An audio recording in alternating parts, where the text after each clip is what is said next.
हाँ जी दोस्तों, क्या हाल चाल है आप सभी के। आई होप सो आप सभी अच्छे होंगे, आप सभी पढ़ाई का पूरा आनंद ले रहे होंगे। दोस्तों, मेरा नाम परवीन तोमर और हमारे यूट्यूब चैनल में आप सभी का बहुत बहुत स्वागत है। दोस्तों, मैं आप सभी को बताना चाहूँगा, अगर आप ट्वेल्थ फिजिक्स के स्टूडेंट हैं, जी हाँ, अगर आप ट्वेल्थ फिजिक्स के स्टूडेंट हैं और हिंदी में फिजिक्स पढ़ना चाहते हैं, तो हमारे चैनल को सब्सक्राइब करके बेल आइकन को प्रेस कर लेना ज़रूर से, क्योंकि आपको मेरे इस चैनल पर सारी वीडियो मिलने वाली है फिजिक्स से रिलेटेड। तो आज की वीडियो स्टार्ट करते हैं। दोस्तों, आज की वीडियो में मैंने आपको लास्ट वीडियो में जैसे ही बताया था, मैंने आपको बताया था लास्ट वीडियो में कि हम आजकल कूलाम के नियम के ऊपर काम कर रहे हैं। जी हाँ, उसका एक लेक्चर आ चुका है। अगर आपने वो नहीं देखा तो ऊपर जल्दी आई बटन पे क्लिक कर लो, वहाँ पे जल्दी देख के आ जाओ, ठीक है। तो वहाँ पे मैंने आपको पूरा फॉर्मूला ड्राइव करवा दिया था। ये कूलाम का नियम जो आपको दिख रहा है, ये मैंने आपको दिखा दिया था, मतलब कैसे निकल के आता है। चार्ज अगर सेम होंगे तो क्या होगा, ठीक है। तो मैं आप सभी को एक बात और बताना चाहूँगा फ्रेंड्स, इसके ऑलरेडी लेक्चर 4 लेक्चर आ चुके हैं। गुलाम के नियम की बात नहीं कर रहा फ्रेंड्स, मैं बात कर रहा हूँ जो पूरा अभी हमारा फिजिक्स स्टार्ट हुआ है। हमारा टारगेट है 2021 बोर्ड एग्ज़ाम। जी हाँ, तो उसका पूरा टारगेट हमारा बैच स्टार्ट हो चुका है। तो टाइम वेस्ट ना करते हुए अपने टॉपिक की ओर बढ़ जाते हैं। सो फ्रेंड्स, जैसे कि आपको ये फॉर्मूला दिख रहा है यहाँ पे गुलाम का नियम, यार फिर बता रहा हूँ, आप इजी लैंग्वेज में समझने की कोशिश करना। गुलाम का नियम आपको दिख रहा है, ठीक है। तो सबसे पहली बात तो मैं आपको एक चीज़ बताना चाहूँगा, अगर आपने हमारा लेक्चर नहीं देखा तो कोई नहीं, उसको बाद में देख लेना, पहले इसको समझ लेना, ठीक है। देखो, पहला पॉइंट हमेशा याद रखना friends, 1/4 pi f sin naught is equal to होता है 9 × 10⁻⁹। ठीक है फ्रेंड्स, कितना होता है? 1/4 pi f sin naught is equal to होता है 9 × 10⁻⁹। मैं आप सभी को बताना चाहूँगा फ्रेंड्स, आज हम इस वाले लेक्चर में न्यूमेरिकल सोल्व करने वाले हैं। जी हाँ, जो आपका मतलब न्यूमेरिकल तो का जो आपका अंदर डर बढ़ा हुआ है ना, आज वो ही निकालने वाले हैं आपके अंदर से, ठीक है। तो यहाँ पे सिंपल, पहले तो एक चीज़ पता होना चाहिए। देखो, एक वहाँ पे मैंने एक चीज़ वहाँ पे मिस कर ली थी, क्योंकि वीडियो काफ़ी बड़ी हो जाती है वहाँ पे। कोई नहीं, अभी बता देता हूँ मैं। यहाँ पे नोट कर लेना अपनी नोटबुक में। मैं आप सभी को फिर बताना चाहूँगा, अगर आप खुद से नोट्स बनाओगे तो आपके लिए बेटर होगा, अदरवाइज़ आप हमारे टेलीग्राम ग्रुप पर ज्वाइन होकर भी वहाँ से नोट्स पा सकते हो। देखो फ्रेंड्स, आप सभी को बताना चाहूँगा, मैंने यहाँ एक फॉर्मूला लिखा था, F बराबर 1/4 pi f sin note into Q1 Q2/R²। ठीक है फ्रेंड्स, तो मैं आप सभी को एक बात और बताना चाहूँगा फ्रेंड, यहाँ पे जो Q1 और Q2 है, ये दो चार्ज हैं। जी हाँ, आपने सही सुना, दो चार्ज होते हैं ये, ठीक है। और ये बोल सकते हैं, ये आकर्षण भी कर सकते हैं, प्रतिकर्षण भी कर सकते हैं। आकर्षण एंड प्रतिकर्षण का मीनिंग आपको पता चल चुका है हमारे लेक्चर नंबर 1 में। नहीं देखा तो यार देख लेना, ठीक है। देखो, मैं आप सभी को फिर यहाँ फिर लेक्चर ज़्यादा बड़ा हो जाता है नहीं तो फिर, ठीक है। तो देखो, एक आपके एग्जाम में ये क्वेश्चन बनता है और काफ़ी इंपॉर्टेंट क्वेश्चन भी है ये, फेवरेट क्वेश्चन में से एक है फ्रेंड्स, ठीक है। तो आप सभी समझ लेना इसको, क्योंकि देखो, आप रट लोगे तो पेपर में गलती कर सकते हो थोड़ी, अगर आपको थोड़ा समझोगे तो आप डेफिनेटली कर पाओगे। तो यहाँ पे देख लेते हैं। देखो, पेपर में ये क्वेश्चन आता है भैया कि f sin नोट का मात्रक लिखिए।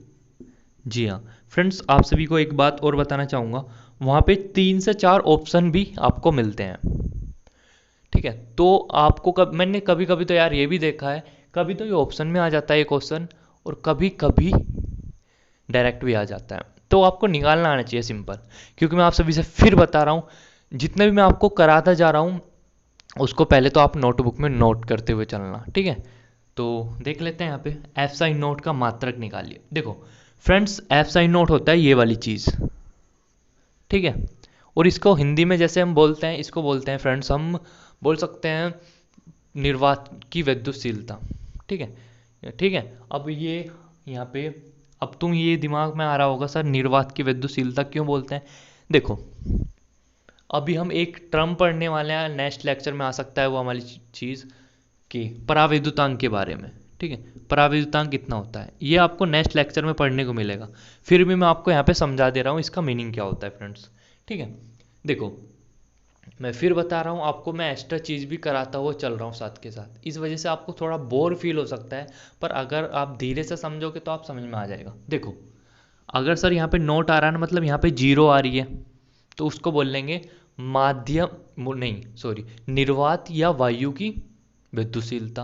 अगर यहाँ पे नोट नहीं आ रहा तो माध्यम की विद्युशीलता। अच्छा, अगर आप सभी से कोई ये पूछता है कि भाई परावैद्युतांक किसे कहते हैं, डेफिनेशन आ गई और आ चुकी है यार, पेपर में आ चुकी है 2 से 4 बार, परावैद्युतांक किसे कहते हैं। देखो समझ लेते हैं क्या होता है। देखो, आप सभी को पता है भैया, अगर नहीं पता तो अभी सुन लो। मैंने क्या बोला, अगर किसी के पास नोट नहीं आ रहा, मतलब जीरो नहीं आ रहा, देखो यहाँ पे जीरो थोड़ी आ रहा है पहले वाले के पास, तो जीरो नहीं आ रहा, तो इसका मतलब क्या, इसका मतलब ये हुआ भैया, ये है क्या, माध्यम की विद्युशीलता। अच्छा, अब देखो यहाँ पे जीरो आ रहा है, तो ये किसकी होगी, ये होगी निर्वात या वायु की। ओके, अच्छा, तो ये किसकी हो जाएगी, निर्वात की विद्युशीलता। अच्छा, अब आपके दिमाग में एक क्वेश्चन आ रहा होगा कि सर आपने दोनों चीज़ क्यों लिखवाई, इसका मीनिंग क्या होता है सर, ये बताइए हमको। देखो, अगर आपके पेपर में इसके मैं 2-4 पॉइंट और भी लिखवाऊंगा, नेक्स्ट लेक्चर में आपको मिलेगा, क्योंकि आपको बताना मुझे अच्छा लगा, इस वजह से बता रहा हूँ। देखो फ्रेंड्स, माध्यम की विद्युशीलता, अच्छा, और निर्वात या वायु की विद्युशीलता, इन दोनों के अनुपात को क्या बोलते हैं, इसको बोलते हैं बेटा पराविद्युतांक। पराविद्युतांक, ठीक है सर, समझ में आ गया ना, तो इसको बोलते हैं पराविद्युतांक। देखो, आप सभी को एक बात बताना पसंद करूंगा मैं यहाँ पे, कुछ मतलब कुछ लोग ऐसे होते हैं जो डेफिनेशन इनको रट्टा मारते हैं। तो मुझे पता है यार, बहुत सारे मेरे दोस्त भी ऐसे थे कि वो इसको मतलब रट्टा मार रहे हैं कि माध्यम की विद्युशीलता और निर्वात या वायु की विद्युशीलता, माध्यम की विद्युशीलता और निर्वात या वायु की विद्युशीलता के अनुपात को। आपको ऐसे ही बिल्कुल नहीं करना है, क्योंकि पूरा पैटर्न चेंज हो चुका है। ठीक है, जो मतलब बोल सकते हैं आज से 4-5 साल पहले जो पढ़ाई होती थी ना, वो पढ़ाई और आज की पढ़ाई बहुत ही डिफरेंट है भाई। अगर आप पहले के पेपर देखोगे ना और लास्ट ईयर के पेपर देखोगे, तो आपको ज़मीन और आसमान का अंतर मिलेगा। इस वजह से कह रहा हूँ, समझते हुए चलना, डेफिनेशन याद नहीं करनी, जैसे मैं समझा रहा हूँ ऐसे याद करनी है। ठीक है, मतलब समझने का मतलब ये है, आपको फॉर्मूला याद करते हुए चलना है। ठीक है, चलिए इसकी डेफिनेशन नोट कर सकते हो आप, एक बार फिर बनवा रहा हूँ। माध्यम की विद्युशीलता और निर्वात की विद्युशीलता, दोनों के अनुपात को पराविद्युतांक कहते हैं। जैसे हम बात करें कि पराविद्युतांक का मान वायु के लिए 1 होता है, मतलब के का मान जो होता है वायु के लिए 1 होता है, और अगर हम धातु के लिए बात करें तो उसके लिए इनफाइनाइट होता है। ठीक है फ्रेंड्स, और भी बहुत सारी चीज़ें मैं आपको अलग से लिखवा दूंगा। ठीक है, तो चलिए, इसका क्वेश्चन आता है आप सभी के एग्जाम में कि भैया एप्साइन नोट का मात्रक लिखिए। अब आप सभी को ये बात पूछने की ज़रूरत नहीं है कि सर एप्साइन नोट क्या होता है, इसलिए मैं आपको वहाँ से डिफाइन करके आ चुका हूँ। ठीक है, देखो एप्साइन नोट का मतलब आप सभी को पता चल चुका, निर्वात या वायु की विद्युशीलता। पेपर में क्वेश्चन ये आता है कि भाई निर्वात या वायु की विद्युशीलता का मात्रक या विमा लिखिए। ठीक है, मोस्टली जहाँ तक कि मैंने देखा उसका मात्रक ही आता है पेपर में, दोनों चीज़ समझ लेंगे, सिमिलरिटी है दोनों में। अच्छा, तो भैया इसमें देखो कुछ नहीं करना, सबसे पहले यहाँ पे फॉर्मूला लिखो 1/4 पाई एप्साइन नोट। भाई ये ब्रह्मांड फॉर्मूला, इसको याद करते हुए चलना जितने मैं फॉर्मूले आपको बता रहा हूँ। ठीक है, कभी नो कहो सर जी आपने बताया नहीं, ठीक है ना बुरा मत मानना बस। ठीक है, अब देखो हम इसका निकालने हैं। अब आपका काम ये होता है भाई, जिसका भी हमें निकालना है ना, जिसका भी हमें निकालना उसको लेके आओ यहाँ पे फ्रंट पोजीशन पे। ठीक है, और जो फालतू की चीज़ है उसको लेके आ जाओ इधर। ठीक है, तो आपको क्या काम करने को मिलेगा, यहाँ पर आ जाएगा epsilon naught is equal to 1/4 pi Q1 Q2/R²। अच्छा, अब देखो मात्रक कैसे निकलेगा भैया, इसका नोट करते हुए चलना, फिर बता रहा हूँ आप सभी को। अब देखो, मैं आप सभी को लेक्चर नंबर 1 में बता कर आ चुका हूँ भैया कि अगर सपोज करो फ्रेंड्स, क्यों और क्यों, आप सभी को पता है आवेश का मात्रक क्या होता है, गुलाम होता है सर।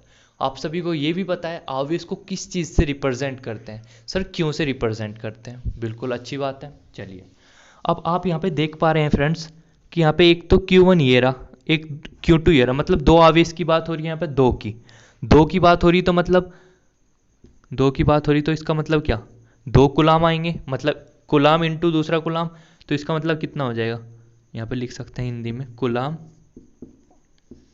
इंटू, देखो फिर बता रहा हूँ, ऐसी मात्रक निकालनी सीख जाना, ठीक है ना, क्योंकि फ्यूचर में बहुत काम आने वाली है चीज़। अच्छा, अब एक चीज़ आपने 11वीं क्लास में पढ़ी होगी भैया, क्या पढ़ी होगी, आपने ये पढ़ा होगा किसी भी संख्या का कोई मात्रक या विमा नहीं होती।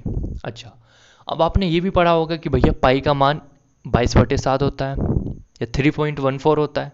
अच्छा, तो मैंने ये बताया आपको 22/7 होता है, तो 22/7 एक नंबर है, नहीं नंबर है, नंबर है, तो मैंने आपको क्या बताया, किसी भी नंबर की मात्रक या विमा नहीं होती, पर यहाँ पे तो इसका मतलब इसकी कोई मात्रक या विमा नहीं होगी।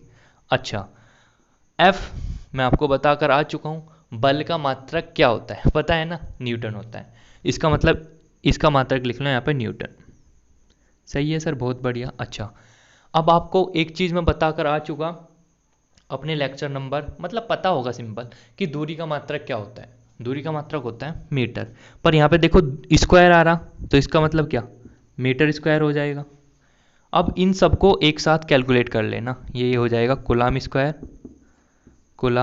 स्क्वायर प्रति न्यूटन मीटर स्क्वायर। कभी कभी आपको पेपर में ऐसे भी देखा हुआ मिलता है कि कुलाम स्क्वायर प्रति न्यूटन मीटर स्क्वायर, कभी कभी ऐसा भी होता है कि ऐसा मिल जाता है कुलाम स्क्वायर, देखो ये जब ऊपर आएगा ना फ्रेंड्स, ऊपर आएगा तो इन्वर्स हो जाएगा, -1 और मीटर -2, इस रूप में भी आपको देखा जा चुका है ये एग्जाम में कई बार। ना मैं हूँ महान फिर भी दूंगा ज्ञान, तुम्हें बिना हरा के ही जीत जाऊं, ऐसा मेरा अभिमान। अपने यार दोस्त